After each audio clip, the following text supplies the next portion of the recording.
Hi, everyone. So just very quickly, I wanted to give a quick practical note on translation before we begin. So today's presentations and discussions will be in both Indonesian and English. There's live audio translation by Batrani from Indonesian to English and English to Indonesian. This can be accessed on the separate audio channels on it's the furthest right icon on the bottom in your Zoom toolbar. It should look like either a kind of globe or a circle.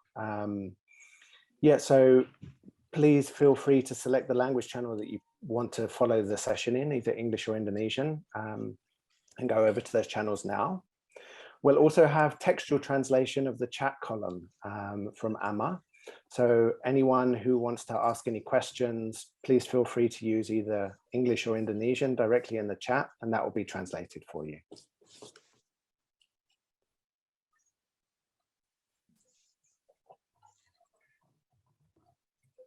Sebelum kita mulai, before we start, silakan Kak. Yes, please. Okay. Please go ahead, Kak. Ya, jadi acara webinar hari ini this akan ada webinar dua bahasa, today yaitu bahasa will be Indonesia done dan bahasa into Inggris. languages in Dan hari Indonesian ini and in kita English. And dibantu oleh today Mbak Rani yang akan will be menerjemahkan assisted secara by langsung Rani, dari who bahasa will Indonesia ke bahasa be Inggris doing dan the live seterusnya. translation from Indonesian to English and mengakses English fitur to Indonesian. terjemahannya, To access the translation Anda harus feature, mengakses tombol you fitur will yang need to telah disediakan click oleh Zoom. Tombol the fiturnya, interpretation feature fitur button terjemahnya ada di on the bagian Zoom. bawah You sebelah can see kanan, on below berbentuk of bola your screen dunia on the atau right. bulat It's dengan in tulisan the below interpretations icon di bawahnya. or Jadi Anda circle bisa with memilih interpretation, saluran bahasa yang Anda and you ingin can choose dengarkan, baik itu the bahasa Indonesia language ataupun channels bahasa that you Inggris. would like to Dan listen in, silakan tekan tombol and tersebut sekarang whether dan it's in berpindah ke channel English bahasa or yang diinginkan. Indonesian. So you can Oh, click dan selain itu the kami button now. juga And we also menyediakan have penerjemahan dalam kolom chat, translation on kolom the chat Q&A, tapi column untuk sesi tanya jawab for dan the dibantu question oleh and Amma answer. yang And Amma saat will ini dia assist hadir us in dengan doing this, and she will username be here kolom chat translation. with the username Jadi of column silakan chat sampaikan pertanyaan translation. dalam bahasa Indonesia So you atau can bahasa write Inggris your langsung ke dalam chat, questions dan or Amma akan comments bantu in Indonesian menerjemahkan. or English, Silakan and Mas Alex Amma will melanjutkan. help us in Hi translating there. this. Hi, everyone. So I'm Alec. I'm one of 10 members of Struggles for Sovereignty, a collective based in Yogyakarta, Indonesia, focusing on the intersections of social and ecological justice. Welcome to today's event, which is the second in a series of 3 webinars under the title, The Soils Project Groundwork. So I'm just going to give a bit of an introduction to the series, the Soils Project. So the webinars mark the public launch of the Soils Project, which is a multi-year collaboration between Struggles for Sovereignty, TarraWarra Museum of Art in Australia, the Abbemuseum in the Netherlands, and it's been in development already since 2018. Different manifestations of this project will take place between 2022 and 2024. This includes this webinar series, a fellowship program supporting 6 cultural practitioners to develop activities within their own communities, a gathering in Hillsville, Victoria, exhibitions at both the TarraWarra Museum of Art and the Abbemuseum in Eindhoven, and a multi-site festival in Indonesia, hopefully. The Soils Project brings together artists, First Nations and other activists, and cultural practitioners, farmers and community organizers. Through the project, we explore and embrace the complex and diverse relationships between ecological destruction and colonization, both in the Netherlands, Indonesia, and Australia, the deep histories of each location, the multiplicity of landscapes and environments, and the diverse impacts of farming, mining, plantations, colonization, global industries on cultural heritage, land management, and traditional knowledges. The project seeks to promote decolonial solidarity from a landscape of multiplicity. It also recognizes situated knowledges and that some sacred and significant knowledges cannot be shared. This webinar series, which marks the launch of the project, has been supported by the Australian Council for the Arts, the federal government's art funding and advisory body, the Sydney Mayor Fund, and Monash University Art, Design and Architecture.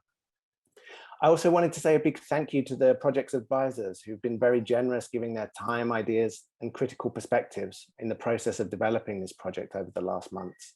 So a big thank you to Mas Antariksa from Kunci Study Forum and Collective, to Danny Butt from the University of Melbourne, and to Dr. Helen Hughes from Monash University. Okay, so that's it from the introduction. So I'll now hand over to Lista and Sana, who are two other members of Struggles for Sovereignty, who are kind of facilitating today's session. Over to you, Lista and Sana. Hi, everyone. Thank you so much for joining today. Alec, thank you for the introduction. My name is Sana, and I'm here today with Lista, who in my screen is on the left, but it might be here, or for you.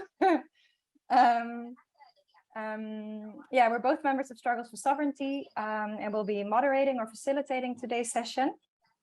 We also have Gatari with us today, who you saw before, who will be timekeeping and also collecting questions from the chat for us, which is really great.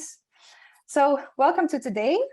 I just wanted to give like a super short kind of summary of last week's session that was organized by TarraWarra Museum of Art, because I think there's quite a lot of, I think you will see, for those who joined, there will be quite a lot of overlap between today's session and last week's session.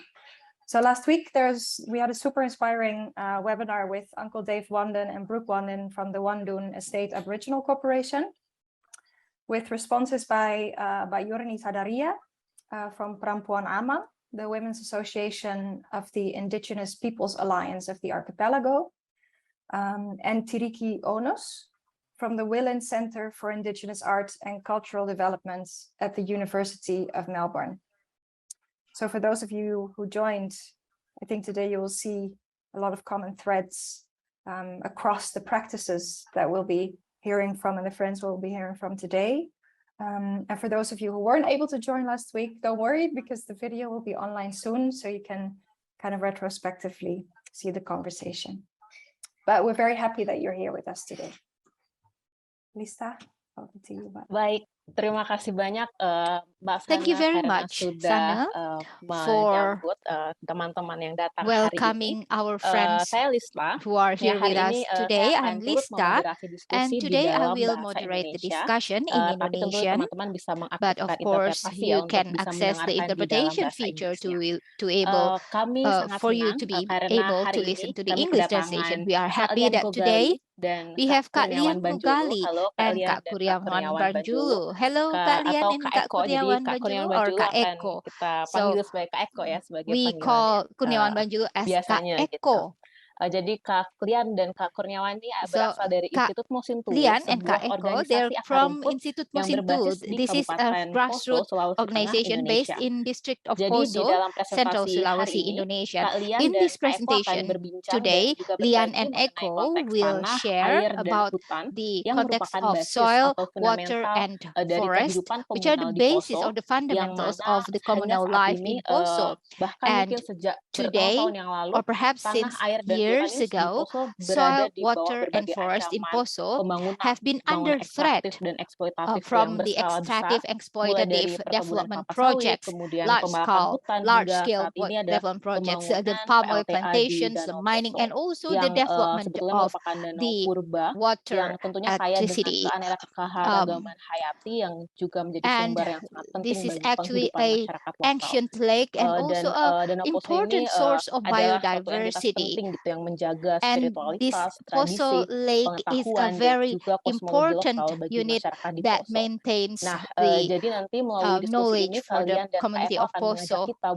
So through this discussion, Lian and Oko will share about how these extractive development projects affect significantly the lives of the people in Poso, including about the religious and traditional lives. And this will be responded with a presentation from Bunga. She is one of the founders of the land study group from Jatiwangi, and also an artist from Kuandamoka, and they have specific practices, but of course they will be interrelated, and we will see see Dan how setelah these are diskusi dari interrelated. Institut And Mosintuwu, after kemudian discussion kedua from penangkap, the nanti Institut kita akan Mosintuwu and mengundang the two teman-teman yang responders, bergabung hari we will ini untuk invite bergabung di the sesi audience diskusi, di members sesi to join tanya us in the jawab. Jadi discussion nanti session. boleh banget jika ada So you pertanyaan can untuk disampaikan ask gitu ya. questions if you have any. Mungkin Please go ahead. untuk And Mbak Sana mungkin silakan untuk Sana, memperkenalkan dulu you kalian dan can Kak Eko start secara lebih spesifik introducing sebelum Lian and kita langsung Eko. gulirkan mikrofon virtual ke More teman-teman specifically, pembicara. before we Terima kasih. provide them with the opportunities to Okay, thank you so much, speak. Lisa. So let me introduce Kak Lian and Kak Eko. But Lian Gogali is the co-founder and chair of Institut Mosintuwu.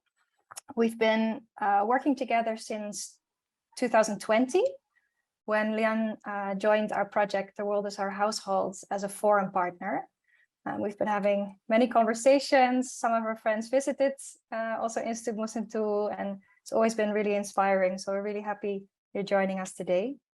In today's presentation, Mbak Lian will specifically speak about their recent conference and ongoing work with women from 25 villages in Poso, who've been coming together to talk about the land's local histories, traditions, biodiversity, particularly in relation to the current realities that Lisa already said includes land and also water grabbing, floods, deforestation, pollution, and different kinds of forms of extraction and occupation. And particularly looking at those issues and realities in relation to their local traditional knowledges through the lenses of land, forest, and water. Mas Kurniawan Bandjolu, or Mas Eko, is a researcher at Institut Mosintuwu, and today we'll talk about connecting to his ongoing ethnobotanical research, looking at endemic plants in Poso, and how those plants are used by local people as food, traditional medicine, and as materials for local architecture, amongst others. But before we go to the presentations, we will start by watching a video that Ray and other friends at Institut Mosintuwu have made especially for this webinar series. And after that, we will hand over the mic, as Lisa said, directly to Mas Eko, and after that to Mbak Lian. Okay, thank you so much. I look forward to seeing the video.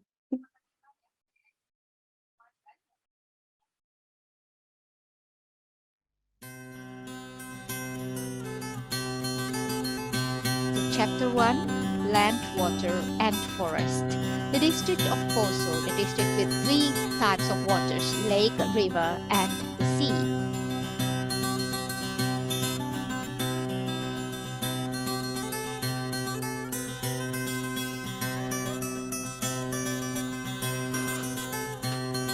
The biodiversity and the richness of the land of Poso created the unique and special tradition.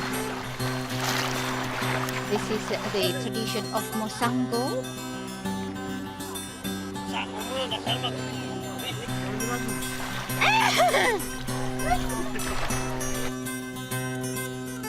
And there's the tradition of Wayamasapi.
Are the endemic fishes.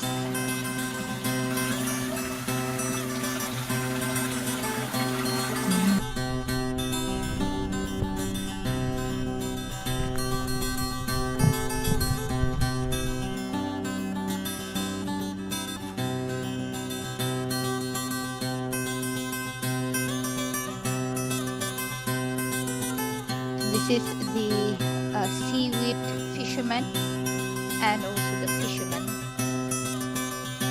They're harvesting seaweed, seagrass,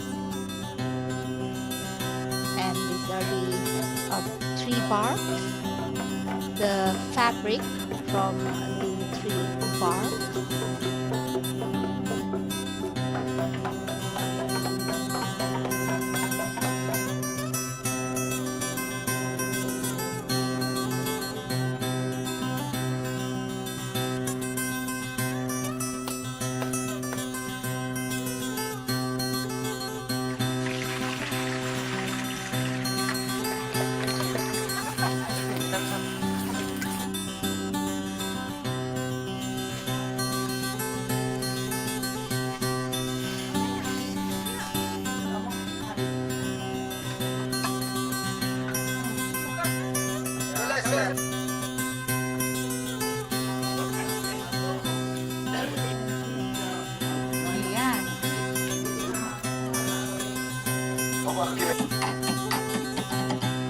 Traditional music and others.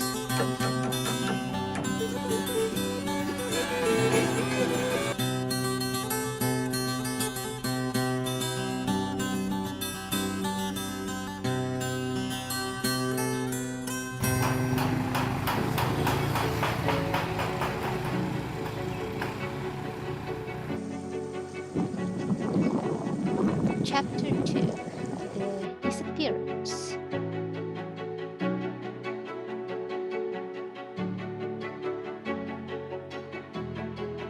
In the last 25 years, water, land, and the forest on the land of Poso has been destroyed and taken over by the businessmen with the support of the powers that be.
Halo kawan-kawan, selamat sore. Hello everyone, good afternoon. Tadi kita sudah sama-sama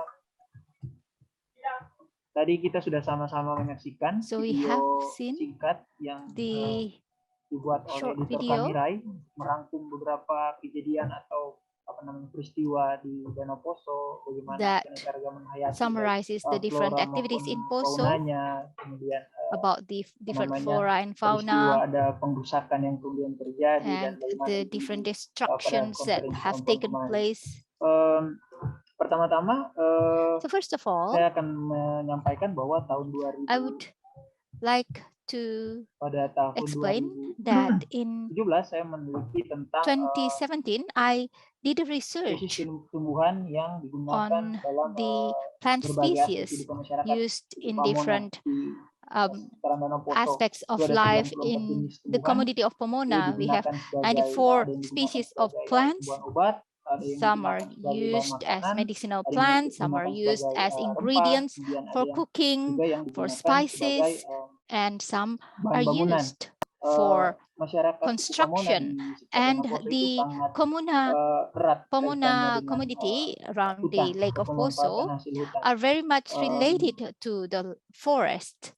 Danau Poso, khususnya atau And kawasan the Lake sekitar of Danau Poso Poso, yang juga or the ada di area Pulau around Sulawesi, the Lake of Poso masuk on the dalam zona island of Wallacea. Sulawesi Zona Wallacea is di mana within the mempunyai keanekaragaman Wallace hayati zone that yang sangat has tinggi, baik itu very rich floranya biodiversity maupun faunanya. in terms of the Faunanya dibagi flora lagi, and the fauna fauna. aquaticnya ada fauna And we have the terestrialnya. flora Jadi, and aquatic flora and fauna, and kekayaan also the alam terrestrial hutan, flora and fauna. yang di sini juga And itu the banyak yang rich endemik. Misalnya ada biodiversity, kayu hitam. Kayu a hitam lot of itu them sangat, are endemic. kalau orang dengar kayu hitam pasti And tahu bahwa itu dari Sulawesi, dari dataran tinggi, people dataran will rendah know that okay, Sulawesi, this must be kebun from kayu hitam, terus Sulawesi. ada jongi atau Gilenia celebica, endemik juga dari And wilayah Pulau Sulawesi. we have also yang endemic sering kita temui plants secara from sentena Sulawesi. di wilayah lain di sekitar Danau Poso. And keanekaragaman hayati itu erat dengan this pemanfaatan biodiversity yang seperti saya katakan is tadi, very bahwa much ada related yang to the digunakan use sebagai of bahan the obat-obatan, plants. So ada tumbuhan boe, some are used for digunakan sebagai medicinal plants. We have apa boe namanya, plants obat diabetes, kemudian that ada are used for obat-obatan lain diabetic dari Etlingera, drugs, digunakan sebagai obat and tekanan darah tinggi dan berbagai also macam for high blood bangunan juga pressure, sangat banyak. and for construction Melimpah. materials. We have Tidak plenty heran of bahwa, those. banyak And kayu-kayu it is no wonder that dari a hutan lot of Poso itu the digunakan, wood from the bahkan forest of diekspor Poso buat sebagai bahan is bangunan. used for construction and even exported outside of the danau. Di island. danau And Poso in the itu lake juga punya itself, the keanekaragaman Lake of hayati yang Poso sangat tinggi. has Ada 9 very rich spesies ikan biodiversity. We endemik have Danau 9 Poso, ada lebih endemic dari 30 species spesies of moluska fish dari in Danau Poso, the yang endemik, Lake of Poso, and kemudian around ada 30 11 spesies udang of mollusks dan and 9 6 species spesies of kepiting, dan masih banyak lagi prawns and 6 spesies-spesies species of biota crabs, aquatic and yang we belum still bisa have diidentifikasi other atau belum dipublikasi biotic, sebagai other aquatic spesies yang telah biota that have teridentifikasi not been sebagai jenis baru. identified. Jadi masih sangat memungkinkan So untuk siapapun it is peneliti yang still meneliti highly di Danau Poso, masih probable sangat for memungkinkan researchers untuk to menemukan do researches spesies baru in the Lake misalnya, of Poso baik itu to find floranya, new species faunanya, in fauna terms of the terrestrial maupun flora fauna or aquatic. fauna. Jadi itu yang ada di Danau Poso, sehingga Danau Poso itu membentuk So kebudayaan. the Lake of Jadi Poso Danau Poso ini has membentuk kebudayaan shaped the Mosango, Monilo culture, dalam the pemanfaatan Mosango and hasil danau. Monilo Jadi ada tadi video culture Mosango and itu traditions. mereka We have seen menggunakan in the alat video the dari Mosango bambu tradition. yang dimodifikasi, They use this bamboo, kemudian dilakukan untuk menangkap modified ikan-ikan yang bamboo ada di basket that is used to catch zona fish transisi di aquatic in the transition zone yang ada di tepi in the danau. aquatic area Lokasi tersebut in hanya the terisi lake, air and sebenarnya this pada location waktu musim is hujan. only Pada contains saat musim water kemarau during itu the rainy airnya season. During the makin dry sedikit, bahkan season, seperti kolam, it has dan bahkan bisa sampai kering. little to disitulah mereka no melakukan water at all. mosango It's itu. like a pond Namun and it sekarang can even karena be dry. adanya And then PLTA they itu do tidak, people do mosango bisa there. dilakukan lagi And karena fluktuasi muka air itu tidak because mengikuti musim but lagi. now as we Ada have the dam, merono we can no menangkap longer do this, and we ikan have yang merono. menggunakan We cahaya lampu catch karena water using the ikan light, jenis rono ini dari famili and because Adiantidae this ini rono menyukai species of fototaktis fish, positif, yang they menyukai like cahaya lampu, sehingga bagi light. masyarakat atau nelayan itu sangat mudah menangkapnya dengan menyalakan lampu, terus ikan-ikan itu akan mengikuti So the fishermen find it easy perahu to catch nelayan this fish. hingga ke tepi. Nanti pagi baru diambil. Untuk rono Because sendiri di Danau Poso itu ada if the fishermen light jenis. the lamp on their boat, the fish will follow the boats to the edge of the lake. And the species are very specific and endemic, and it's very rich. And then we have sidat,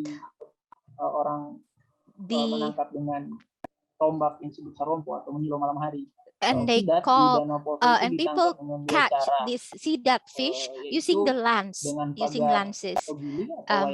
and or using two approaches. So using lances at night or using fences. This is a migratory fish that has to migrate from the sea to the lake and the lake to the sea. And in the mature stage, they would go to the sea. So during the transition, they are usually captured by the fishermen using this traditional method or with lances. And the sidat eels, the mature sidat eels will go to the sea to spawn. But with the dam, it is difficult for them to go to the sea because there are obstructions. The companies have made certain mitigations, but there is no proof that it is effective. The productivity of the sidat eels have reduced. Before 2020, we could see 50 to 60 tons of sidat eels per year, but after this water power plant is built, we could only get 6 tons per year. So there is a drastic reduction of the production, and this is because there is this obstructions. So from the lake of Poso to Tomini, to the sea, to the Tomini cave, they have to go 70 kilometers. So that far, that distance. And before before the dam was built, and this has also been done the research. Some researchers have done the review on this. So the eels go all the way to the sea,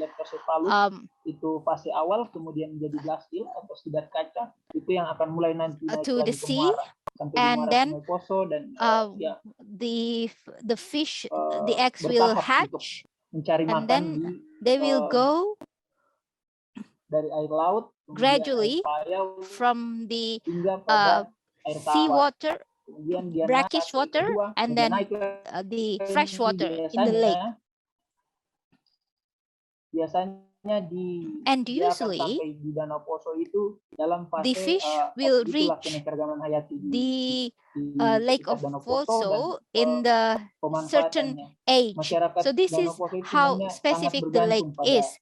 And the community of around the lake depends very much on the lake. But what has happened lately, and Kak Lian will be able to add, the human intervention in the lake disrupts this stability and the productivity of the aquaculture, and also some of the rice fields have been flooded.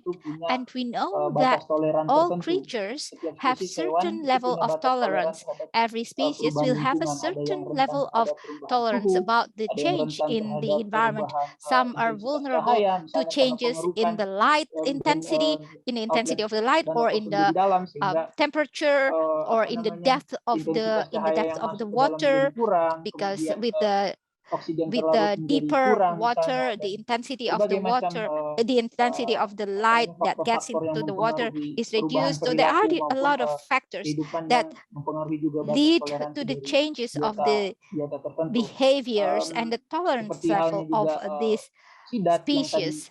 And the sidat eels we used to musim have pertama these itu musim awal itu seasons. mulai dari So the bulan first November, season, the sidat beginning, akan mulai bermigrasi.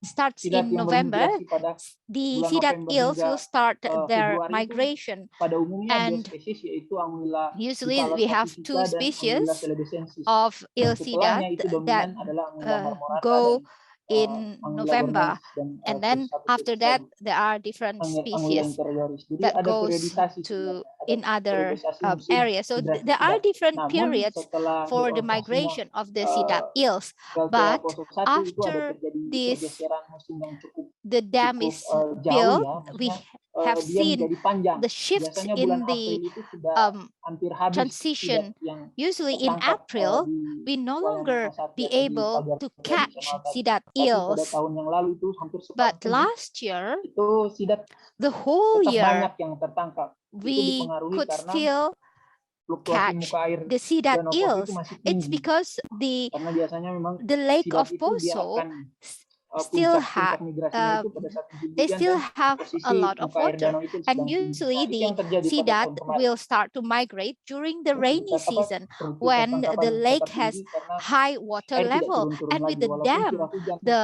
turun water does dan not faktor-faktor get lain, lower, does not get any muka lower. air danau itu Although we have tetap seen the di reduction of the 511 rainfall, mdpl dan tidak turun dari itu di the permukaan water level stays at 515 titik itu untuk meter mencapai above the sea level, kebutuhan and debit it does oleh not PLTA. get below that because this is the required level di for sini the juga dam to kami dari operate. Institut Mosintuwu And punya we from the usulan. Mosintuwu Kak Bunga Institute ingatkan has lagi saya, the siapa tahu misi bisa menyampaikan itu bahwa proposal kami ingin bahwa Danau Poso masuk dalam that we would like to geopark, menjadi geopark atau taman bumi karena propose riset for the yang Lake of telah Poso to become a dilakukan geopark itu because based on the research mengungkapkan bahwa done, Danau Poso sebenarnya it layak has karena been sudah revealed memenuhi 3 that the Lake of kriteria Poso utama has met the three untuk main taman bumi atau criteria geopark, yaitu to be assigned as a geopark, which is the biodiversity,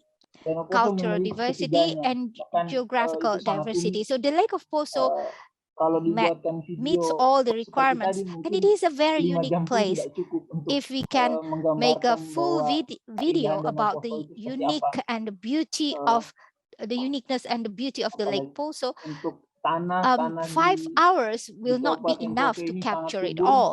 And Petaninya the land sebenarnya around, the soil punya around produktivitas Poso yang cukup is tinggi pada very waktu normal fertile. ketika It has itu tidak high diganggu productivity dengan during the air normal naik dan period sebagainya. when we don't have the high water level. Apalagi airnya, What air else Danau can I Poso itu say? masuk So dalam the water air kelas 2, in the sehingga Danau Poso Poso juga Lake termasuk is a dalam class cadangan air 2 dunia, water. cadangan air So it tawar is dunia.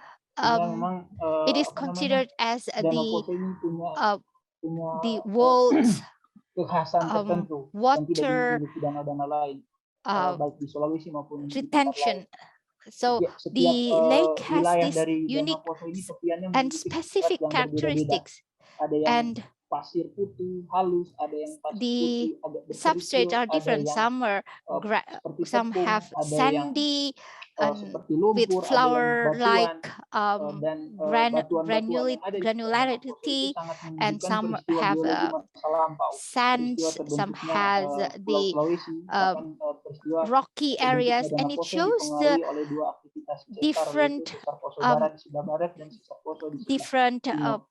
Jadi ada blueskis creation yang bagi of geologis itu sangat the land. nampak So di the situ geologically you ini can see akibat dari the tekanan different rendah, stages tekanan that this tinggi is dengan because suhu of rendah, the kemudian high itu pressure and membentuk the low blueskis atau temperature greenskis, that dan ada beberapa we can have the penanda green sesar skis, lainnya seperti yang ada di and there are wilayah barat different itu sangat banyak kita temukan air terjun yang menandakan bahwa different fault lines. wilayah tersebut Like in the wilayah west, we have a mungkin lot itu yang of bisa saya sampaikan, bisa ditambahkan oleh falling Kak Lian water. selanjutnya. Terima kasih banyak Eko. We have a lot of Teman-teman, waterfalls saya mau that melanjutkan shows apa yang that tadi there is these sudah fault lines. Eko sampaikan terkait Yes, dengan I would like to bagaimana continue situasi atau about what bagaimana Eko has kondisi di explained about Danau the Poso situation and secara the khusus, condition tetapi in the secara Lake umum of juga ada Poso. di Kabupaten To be Poso. specific, but Saya in mau general memulai also in the dengan district of Poso. I will menegaskan ulang start atau menguatkan ulang by bahwa sebenarnya kalau melihat video re-emphasizing yang tadi that sudah if disampaikan you see the selama beratus video,